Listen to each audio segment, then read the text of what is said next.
오늘 우리에게 주시는 하나님 아버지의 말씀은 누가복음 2장 8절에서 14절까지입니다. 누가복음 2장 8절에서 14절 제가 봉독해 드리겠습니다. 그 지역의 목자들이 밤에 밖에서 자기 양떼를 지키더니 주의 사자가 곁에 서고 주의 영광이 그들을 두루 비추매 크게 무서워하는지라. 천사가 이르되 무서워하지 말라. 보라, 내가 온 백성에게 미칠 큰 기쁨의 좋은 소식을 너희에게 전하노라. 오늘 다윗의 동네에 너희를 위하여 구주가 나셨으니 곧 그리스도 주시니라. 너희가 가서 강보에 쌓여 구유에 뉘어 있는 아기를 보리니 이것이 너희에게 표적이라 하더니 호련히 수많은 천군이 그 천사들과 함께 하나님을 찬송하여 이르되 지극히 높은 곳에서는 하나님께 영광이요 땅에서는 하나님이 기뻐하시는 사람들 중에 평화로다 하니라. 아멘. 오늘 이제 금요일 묵상 이제 그 집에 금요일 오늘 누가복음 2장 8절에서 14절입니다. 구유에 누이어 있는 아기 이 제목으로 우리 함께 또 말씀을 보도록 하겠습니다. 이제 지역의 목자들이 이제 밤에 밖에서 자기 양떼를 지키더니 예루살렘 곁에 있는 그 양을 지키는 이들은 특별히 제단에 제물로 드리는 그 양들을 지키는 그러한 목자들이었죠. 그래서 누구보다도 더 양들을 관리하고 또 돌보는데 흠이 없도록 해야 되니까 최선을 다했던 그런 사람들입니다. 그러나 그들은 사람들에게 인정을 받거나 뭐 이런 사람들은 아니에요. 이 안식일을 지키지 못할 뿐더러 또 그렇기 때문에 이 직업 자체가 이 일들을 하는 사람들은 굉장히 이 대접을 못 받는 그러한 사람들입니다. 그럼에도 불구하고 주님께서 이 놀라운 이 사건들, 이 복된 소식을 다른 사람의 헤롯 왕궁에게 전한 것도 아니고 다른 데도 전한 게 아니라 바로 그 사람들에게 천시받고 또 그런 사람들이었던 목자들에게 소식이 전해졌다는 거예요. 그러고 보면 하나님의 하시는 일은 사람의 생각하고는 달라요. 우리는 무슨 일을 할 때 그래도 어느 정도 위치가 있는 사람들, 또 그것을 할 만한 뭐 지혜가 있는 사람들, 뭐 어떤 지식이 있는 사람들, 이런 사람들을 먼저 떠오르게 됩니다. 이 사람하고 하면 될까? 뭐 이렇게. 그러나 주님께서는 우리의 중심을 보시는 분이죠. 그래서 그들의 뭐 신앙이 어떤지 뭐 그런 상황들은 나와 있질 않아요. 그러나 우리가 성경을 통해서 하나님이 일하시는 방식을 보면 분명하시잖아요. 사람들은 외모를 보거니와 나는 그 사람의 중심을 본다. 이 말씀에 우리가 비추어 봤을 때 하나님께서 이 중요한 역사적인 이 사건들 또 이 일들을 진행하실 때 그냥 아무나 무작위로 지나가는 어떤 사람들 그들에게 이 말씀을 선포하지 않으셨을 거예요. 그렇기 때문에 오늘도 우리는 내가 가지고 있는 어떠한 타이틀이나 또 외모나 또 어떤 배경이나 그런 상황들 여기에 여러분 집중하지 마세요. 그걸로 여러분이 치장을 하고 그런 것으로 여러분이 뭐 함께 되고 그런 것이 여러분이 채워졌다고 해서 교만할 것도 없고 없다고 해서 낭망할 것도 없어요. 그것이 여러분 됨을 말하지 않습니다.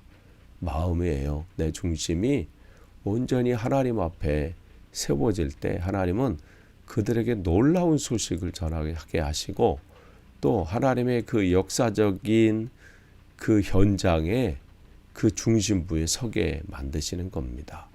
그러면서 그에게 말씀하시죠. 무서워 말라. 내가 온 백성이 미칠 큰 기쁨의 소식을 너에게 전하노라. 복음이죠. 세상의 어떠한 것 것과 비교할 수 없는 그러한 복음, 그 복된 소식을 듣게 되는 겁니다. 그들이 들은 소식은 뭐예요? 구주가 나셨으니 곧 그리스도 주시니라. 그러면서 다윗의 동네, 즉 베들레헴이죠. 그러니까 이 주님께서 말씀하셨던, 미가 선지자를 통해서 말씀하셨던 그 태어날 베들레헴에서 주님 예수 그리스도가 태어나실 것이라는, 메시아가 태어나실 것이라는 분명한 그 예언의 말씀이 한치 오차도 없이 이루어지는 것을 보게 됩니다. 그런데 그들에게 동일한 말씀하세요. 너희가 가서 강보에 쌓여 구유에 누워 있는 아기를 보리니. 여기서 구유라고 하는 것은 이스라엘에는 뭐 여러 가지 이 가옥의 형태가 있지만 특별히 이제 베들레헴 지역은 그러한 이제 부유층이 아니기 때문에 이 동물들을 키우는 이 사람들에서 제대로 된 그러한 가옥에 무슨 외양간까지 갖춘 그러한 것을 이제 찾아보기가 쉽지 않습니다. 성지순례를 가시면 예수님이 태어나셨다고 하는 그 구유, 거기 이렇게 베들레헴에 가면 동굴 같아요. 그래서 밑으로 이렇게 굴 밑으로 이렇게 내려가면 이렇게 있거든요. 그래서 베들레헴 지역에서는 가난한 사람들은 자연적인 동굴을 그 안에서 이 2층은 그러니까 거기를 이제 둘로 나눠서 2층은 사람들이 거주하는 그런 침실로 사용했고 바로 밑에는 그냥 일반 가옥들과 마찬가지로 그러한 형태입니다.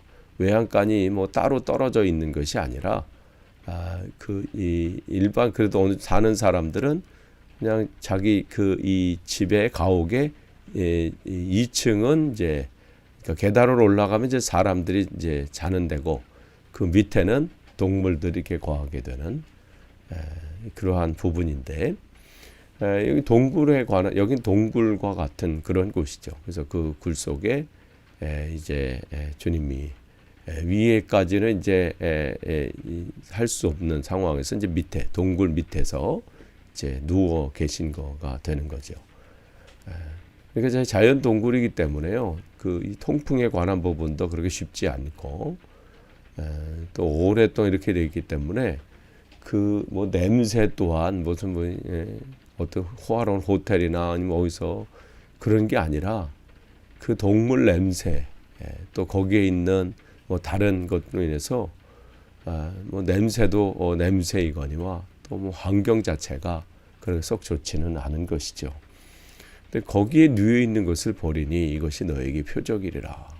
근데 사실 이 목자들이 그것을 들었을 때 아니 뭔가 표적이 되려면 그리고 메시아로 오신 분이라면 그래도 그럴듯한 장소가 돼야 되고 뭔가 사람들이 볼 때 야, 저 정도는 돼야 돼. 혹하는 뭐가 있어야 되는데 그것은 늘 자기들이 보던 광경 아니에요.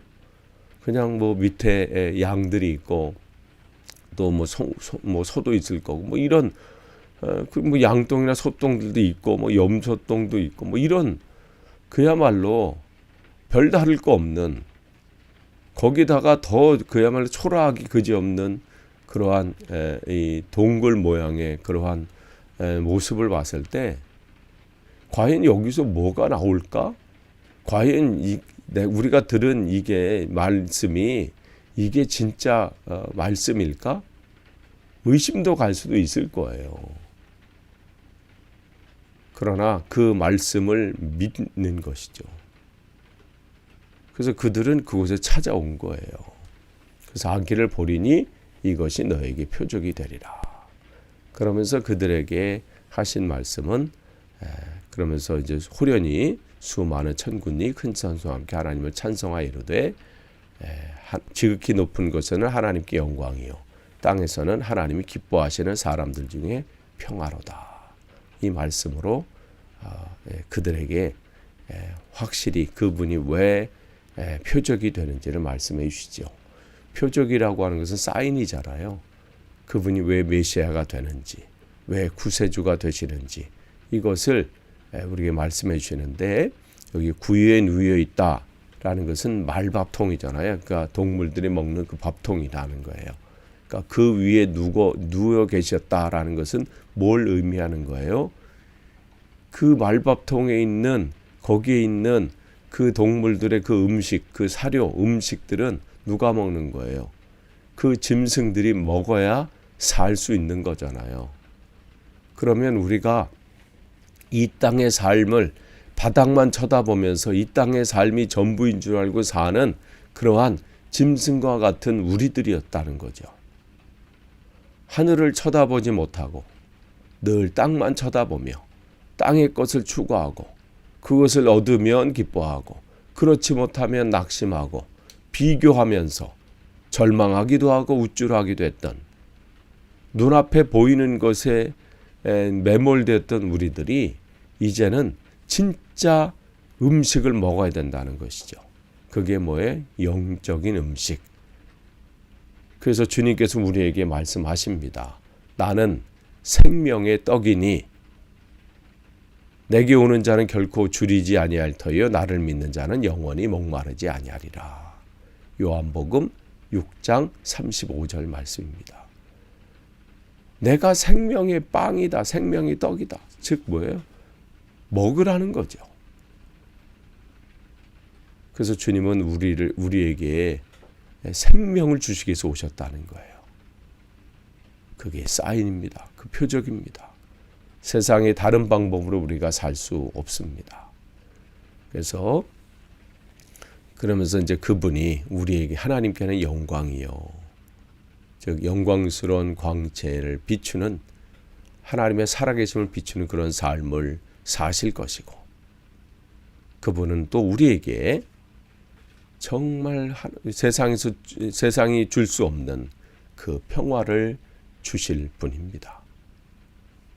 그러니까 우리가 이 성탄절은 두 가지를 보는 거예요. 나도 주님처럼 하나님의 영광을 드러내는 삶을 살겠습니다. 그런 삶을 또 세상에 보여주는 것이죠. 하나님만이 할 수 있는 크게 일들이 나를 통해서 나타나기를 소망합니다. 이게 영광을 돌리는 거예요. 또한 주님, 내 삶에 진정한 평화를 맛보기를 원합니다. 내 마음과 생각 속에도 평화가 있기를 원하고 하나님 내 육신의 건강에도 평화가 임하기를 원하고 사람과의 관계 속에서도 평화가 이루어지기를 원합니다.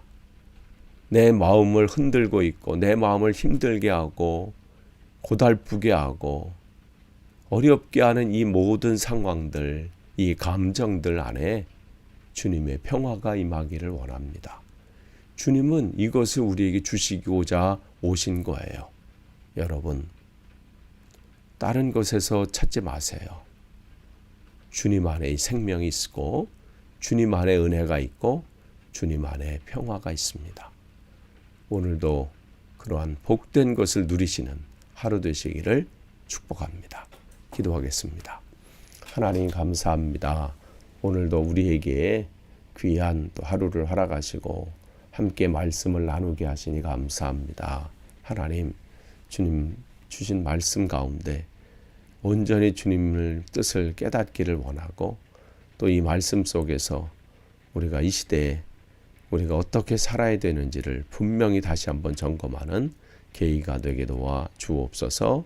감사드리며 예수님의 이름으로 기도하옵나이다. 아멘. 우리 함께 기도문을 읽도록 하겠습니다. 우리를 구원하기 위해서 오신 주님께서 어둠이 가득하고 역한 냄새가 진동하는 동굴 속 외양간 구유에 누이신 이유를 깨닫게 해주셔서 감사합니다.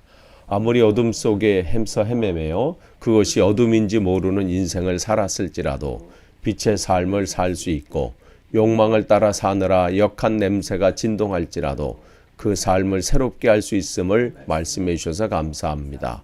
우리가 매일 표적이 되는 주님을 따르는 삶을 삶으로 우리의 삶이 주님을 보여주는 또 하나의 표적이 되게 하여 주옵소서. 예수님의 이름으로 기도드립니다. 아멘.